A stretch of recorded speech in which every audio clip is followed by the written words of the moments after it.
his own review of all the experiments on mobile phones to see how many found an effect. It's about 50-50. 50% found effect and 50% did not find any effect at all. Dr. Gerd Oberfeld from Salzburg, a government scientist who's calling for Wi-Fi to be removed from schools in Austria. He too has found health effects at similar levels of radiation to Wi-Fi. If you go into the data, you can see a very, very clear picture. It's like a puzzle, and everything fits well together, from DNA breaks, DNA damage, up to animal studies and up to the epidemiological evidence that shows, for example, increased symptoms as well as increased cancer rates.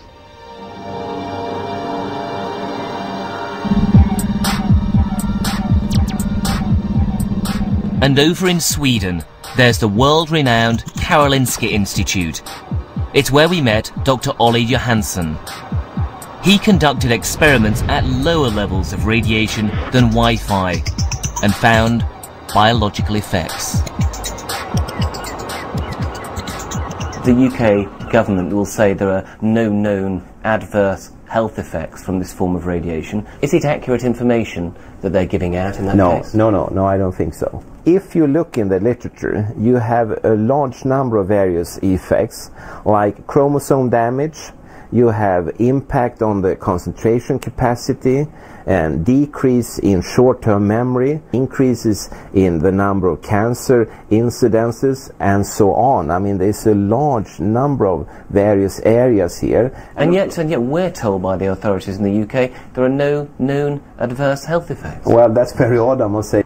His pioneering research work has led him to a minority group who appear to become physically ill when exposed to this kind of electro-smog. They're called electro-hypersensitives. People with electrohypersensitivity generally feel that something is wrong. You and I, we don't. And the question then is, of course, 20, 30 years from now on, will we have some form of cancer, neurological disease or something? We don't know. Just because we can't feel it? No, we don't feel it. We don't get a warning signal.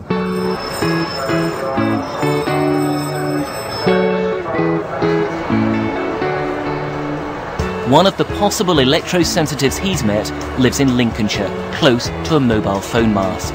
She's just participated in an important laboratory study.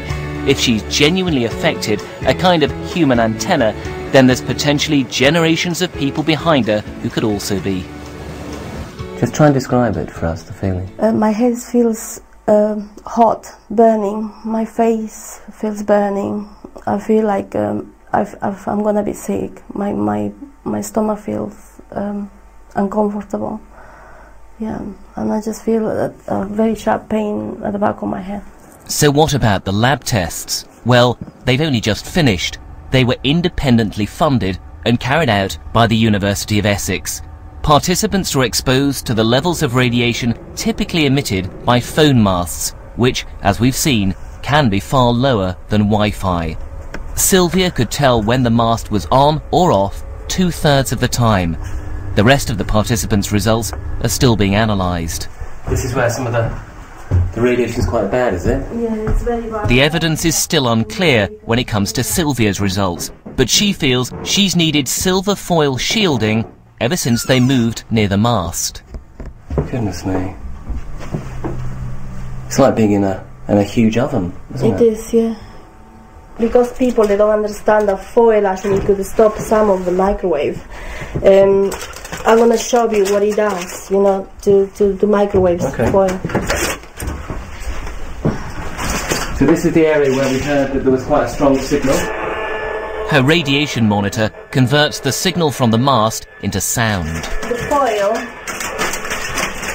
will block some of the signal. Yes. If Sylvia's symptoms are because of radiation, everything changes. It means there can be a biological effect at levels as low as that from Wi-Fi.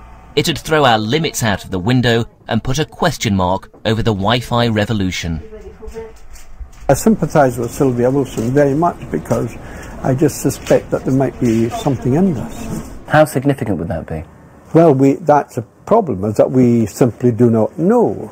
I mean, it can As I said, it need not necessarily mean disease, but it might. I mean, it might simply be that it's got no effect, that it's not worth worrying about at all, or it might be that these are the human canaries of the future. Entire cities in the UK are now Wi-Fi hotspots, 11 of them in all, and the number's growing. Liverpool, Manchester, Edinburgh, Brighton, the City of London. Some run by BT, others by a company called The Cloud. And when you're outdoors, the radiation is becoming increasingly difficult to avoid.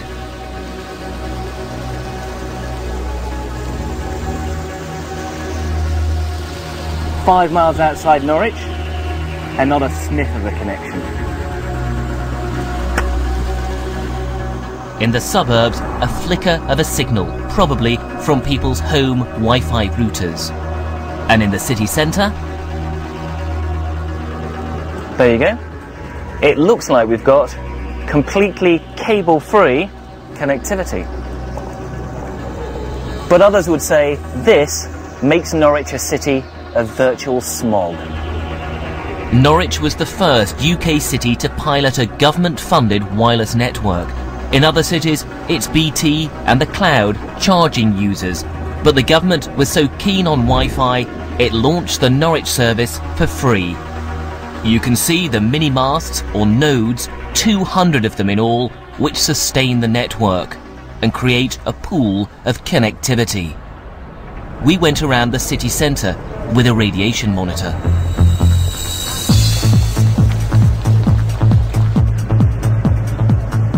Went into the red there.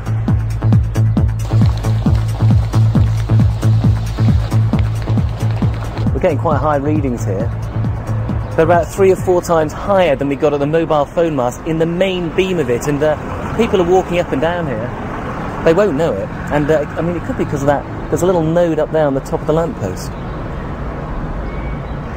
It's something that's made their MP worried.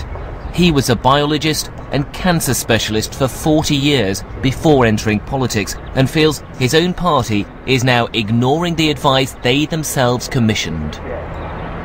How seriously do you think the government's taking the precautionary approach right now with respect to Wi-Fi?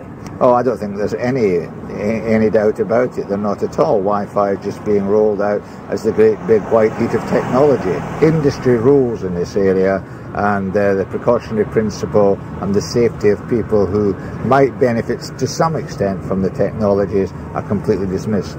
It's Wild West country for the companies.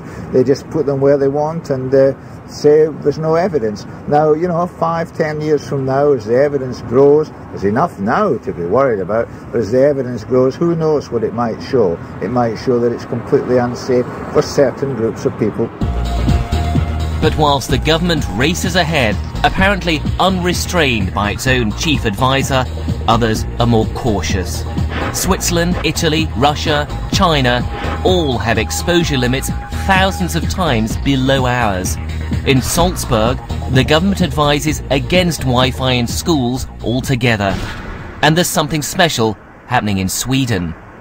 We've flown in with our electrosensitive Sylvia.